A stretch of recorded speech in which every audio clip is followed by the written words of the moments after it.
diri kami untuk dipertimbangkan oleh semua orang di hadapan Allah, kan? Kalau kamu pakai necktie yang sama warna 3 bulan, mungkin jemaat mulai bisik-bisik sudah di belakang, sebab mereka lihat kamu baik. Tapi kalau pastor setiap hari ada coat yang lain warna, mereka pun bisik-bisik juga. Kaya betul ini pastor. Setiap minggu ada coat yang baru. Firman Tuhan di sini mengatakan, kami, Paulus dan teman-teman sepelayanan, menyerahkan diri untuk dipertimbangkan oleh semua orang.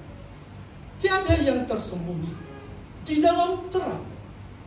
Dan dia tidak kompromi dengan firman Tuhan. Dia tidak memalsukan atau mencairkan firman Tuhan, tetapi sepenuhnya diberitakan itu. Ayat 3. Jika Injil yang kami beritakan masih tertutup juga, makanya tertutup untuk mereka yang akan binasa, yaitu orang-orang yang tidak percaya, yang pikiran telah dibutakan oleh ilah zaman ini, sehingga mereka melihat cahaya Injil, sehingga mereka tidak melihat cahaya Injil tentang kemuliaan Kristus yang adalah gambaran Allah. Wah, saudara, perhatikan ini. Kalau orang tidak terima firman Tuhan, seolah-olah mereka dibutakan oleh ilah zaman ini, yaitu si iblis, sehingga mereka tidak dapat melihat cahaya Injil. Injil itu memberi cahaya. Kan Injil memberitakan kemuliaan Kristus, Yesus yang mulia, yang adalah gambaran Allah. Sebab bukan diri kami yang kami beritakan, ayat 5, tetapi Yesus Kristus sebagai Tuhan, dan kami sebagai hamba-Mu karena kehendak Yesus. Sebab Allah telah berfirman, dari dalam gelap akan terbit terang. Ia juga akan membuat terangnya bercahaya dalam hati kita, supaya kita beroleh terang dari pengetahuan tentang kemuliaan Allah yang nampak pada wajah Kristus. Oh saudara, ayat-ayat ini sangat berkuasa, saudara. Ia membuat terangnya bercahaya di dalam hati kita. Waktu kita menerima Yesus, Tuhan menerangi hati kita.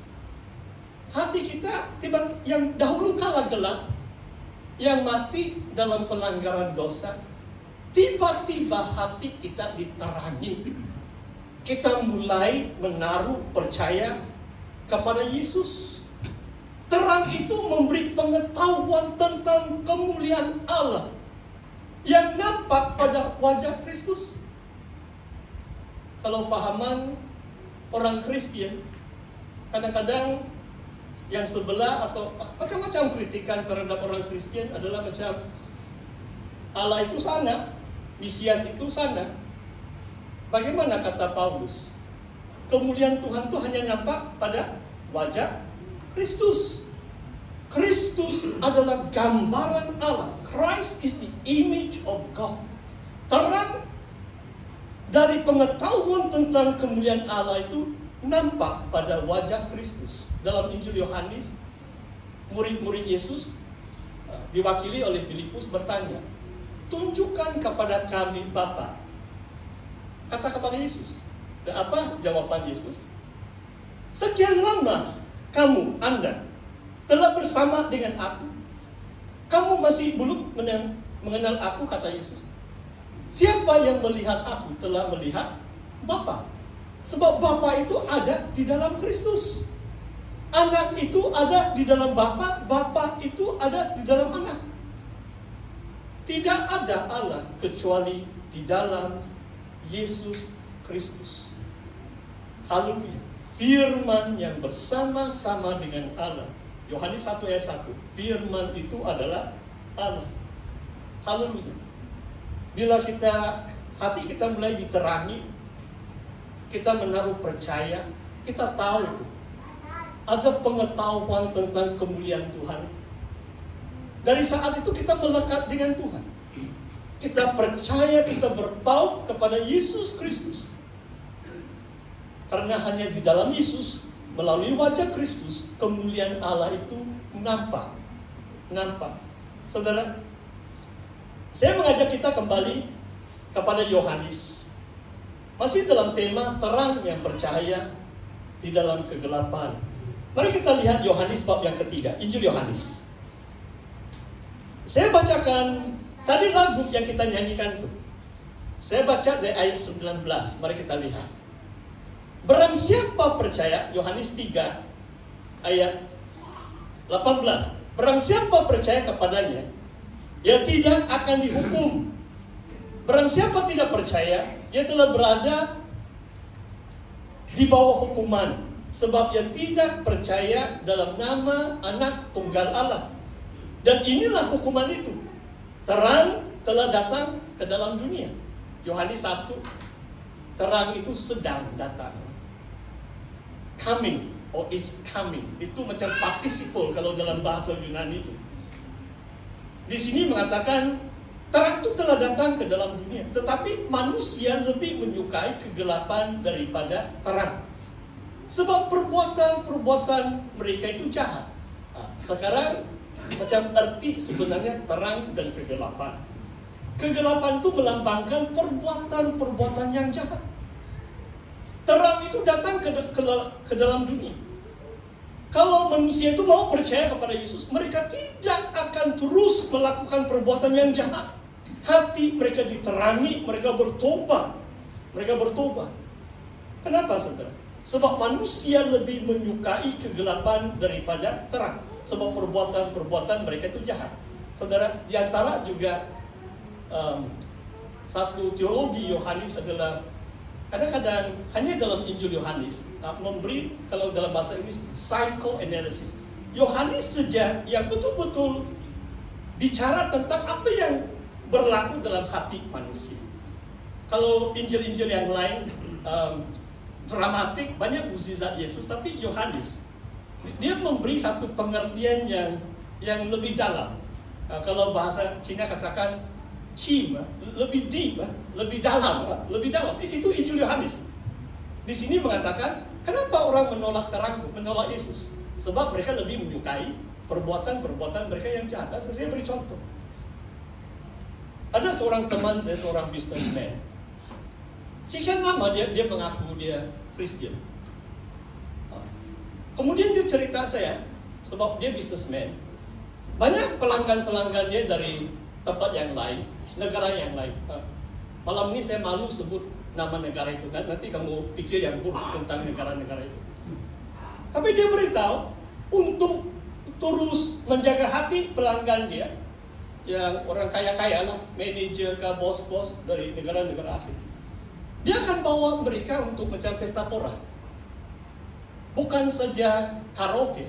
Kalau karaoke pun kalau menyanyi-nyanyi itu walaupun tidak baik lah kalau orang Kristen, tapi bukan juga salah sangat lah.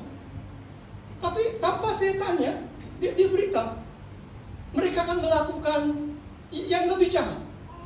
Saya bilang, Kristen boleh buat begitu kah itu? Mungkin saudara paham maksud saya. Mereka bersama wanita murahan. Saya bilang, orang Kristen boleh buat. Dia bilang, pastor, saya punya kerja ya, kalau tidak buat begitu, tiada bisnis. Maksudnya mereka lebih menyukai perbuatan mereka yang jahat. Orang itu walaupun pengakuan dia Kristen, dia belum lagi datang kepada terang. Ayat 20, saudara. Sebab barang siapa berbuat jahat, membenci terang, tidak datang kepada terang itu. Sebab perbuatannya yang jahat itu tidak nampak. Tetapi barang siapa melakukan yang benar, dia datang kepada terang. Terang ini firman Yesus, supaya menjadi nyata bahwa perbuatannya dilakukan dalam Allah. Saudara, ayat ini sangat luar biasa. Kalau kita melakukan yang benar, ini bermaksud kita datang kepada terang. Dari kegelapan kita beralih kepada terang. Dan hidup kita semakin nyata, manifest dalam bahasa Inggris. That our words or deeds are wrought in God. Dalam bahasa Inggris perkataan wrought itu di sini dilakukan dalam Allah. Saudara, tadi saya bersaksi, hari paling penting dalam hidup saya adalah tarik di mana saya masuk pelayanan penugasan. Dan setiap tahun, lebih kurang bulan 11 lah. Apalagi kalau saya pastor, biasanya ada retreat pemimpin. Nah, kebetulan nanti awal bulan depan kami mengadakan retreat pemimpin. Di situ saya secara pribadi dalam persiapan saya akan menilai pelayanan saya sepanjang tahun ini 2025, adakah pekerjaan saya itu dilakukan di dalam Allah? Ini penting, saudara. Sebab kita boleh sibuk, tapi tidak pasti itu dilakukan dalam Allah. Kita dalam Filipi mengatakan orang beritakan Injil karena dengki dengan Paulus. Orang boleh melayani sebab iri hati terhadap orang lain. Oh, dia kerap kali dijemput. Saya pun mau sibuk lah, saya pun sini sana lah khotbah. Bersaing dengan orang lain. Adakah itu dilakukan dalam Allah? Begitu penting sekali, saudara. Pekerjaan kita dilakukan dalam Kristus, wrought in God. Bila kita terus melakukan yang benar itu, maksudnya hidup kita terang. Hidup kita yang dalam terang itu menjadi nyata. Maksudnya orang boleh melihat motif kita, tujuan kita melayani Tuhan bukan mencari glamour atau popularity atau pujian dari manusia, melainkan pekerjaan kita dilakukan dalam Allah, wrought in God. Itu maksudnya datang kepada terang itu, Saudara, tadi saya katakan Tuhan biasanya memakai manusia seperti kita. Walaupun saya bangga tentang tarik saya masuk pelayanan penugasan, tidak ada manusia yang terlalu sempurna. Kenapa Tuhan panggil saudara dan saya menjadi pastor? Sebenarnya bukan kita ada kelebihan. Tuhan katakan bukan kamu yang memilih aku, tetapi aku memilih kamu untuk pergi dan berbuat. Bukan kita pilih untuk melayani Tuhan, tetapi Tuhan yang memilih kita. Kita manusia berdosa, manusia yang cukup sederhana, namun kalau kita menyerahkan hidup kita kepada Tuhan, Tuhan memperlengkapi kita, Tuhan mengangkat kita, Tuhan memakai kita. Mari kita baca Yohanes 5 ayat 33. Kamu telah mengirim utusan kepada Yohanes. Yohanes 5, Injil Yohanes masih mengirim utusan kepada Yohanes. Ia telah bersaksi tentang kebenaran. Tadi bersaksi tentang terang itu. Sekarang bersaksi, witness or testify to the truth. Dalam Injil Yohanes 17 ayat 17 mengatakan, firman-Mu adalah kebenaran. Your word is truth. Maksudnya kita harus menguasai kebenaran firman Tuhan itu untuk menjadi saksi tentang kebenarannya Allah, supaya orang lebih mengenal Yesus, orang lebih mengenal terang itu. Tetapi aku tidak memerlukan kesaksian dari manusia, namun aku mengatakan hal ini supaya kamu diselamatkan. Ayat 35, ia adalah pelita yang menyala dan bercahaya, dan kamu hanya mau menikmati